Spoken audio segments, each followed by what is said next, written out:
The sun rises over the annual valley in Morocco, illuminating a silence heavier than war. It is July 1921, and the landscape is a graveyard of imperial ambition. Sprawled across the arid terrain lie 13,000 bodies of the Spanish army, their modern artillery pieces standing silent guard over the dead. In Madrid, generals had promised a swift police action against disorganized tribesmen, but the valley reveals a terrifying contradiction. The sheer scale of the slaughter, the organized destruction of supply lines, and the total collapse of command suggest something impossible. This was not a chaotic ambush by savages.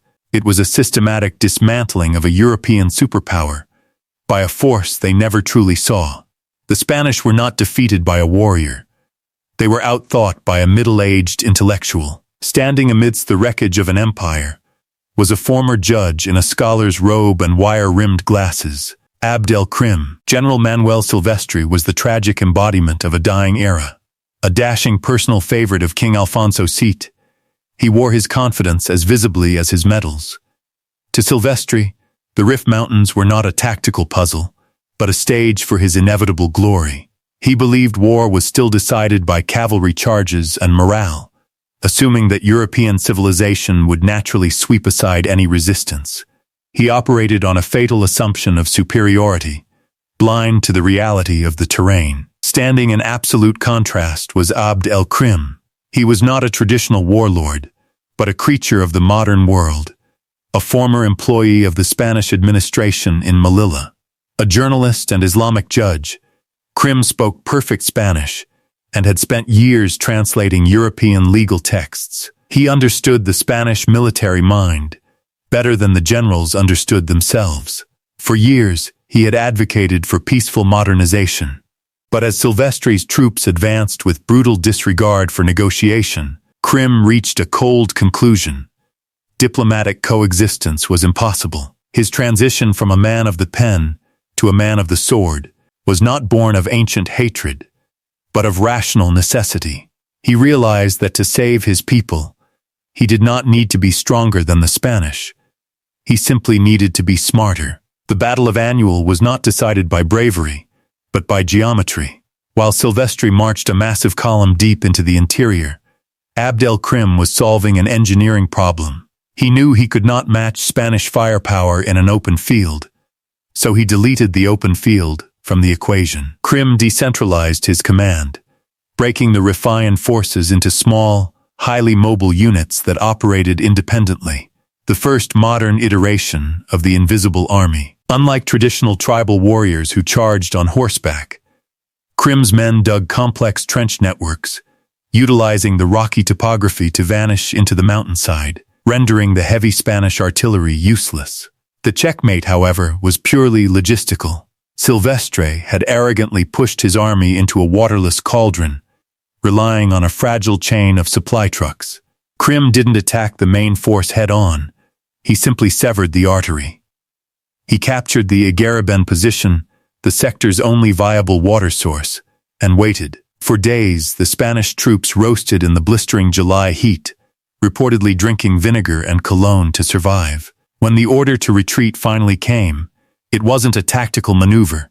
It was a psychological collapse induced by thirst and encirclement. The Spanish column disintegrated not because the soldiers were cowards, but because their command structure had been functionally strangled.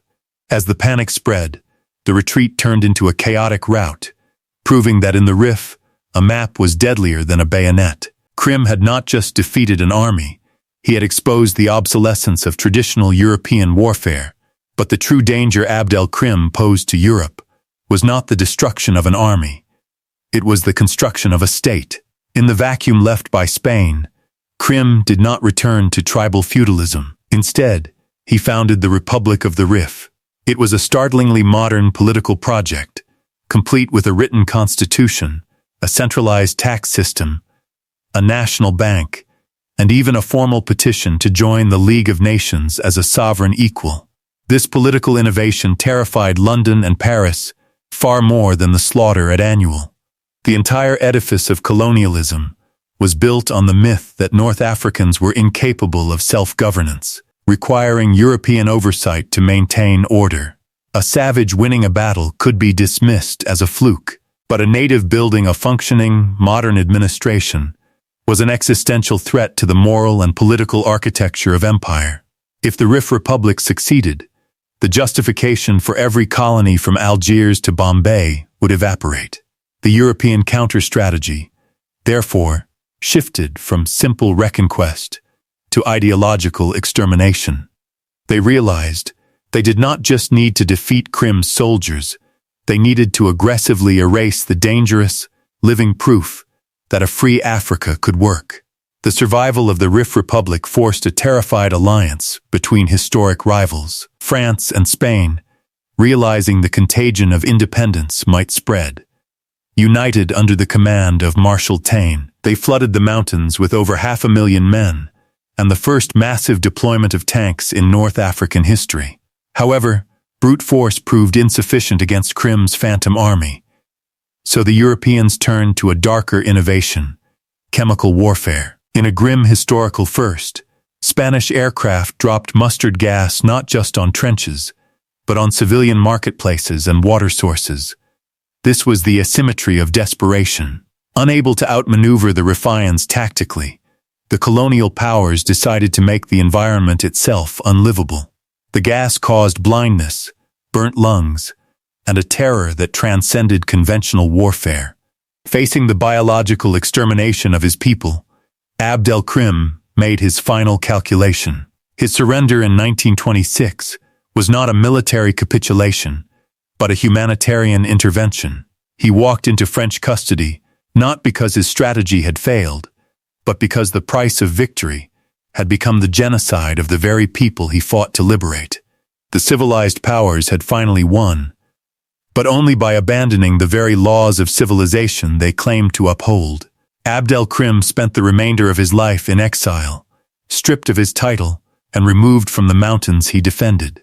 Yet, while the man was successfully contained, the methodology escaped.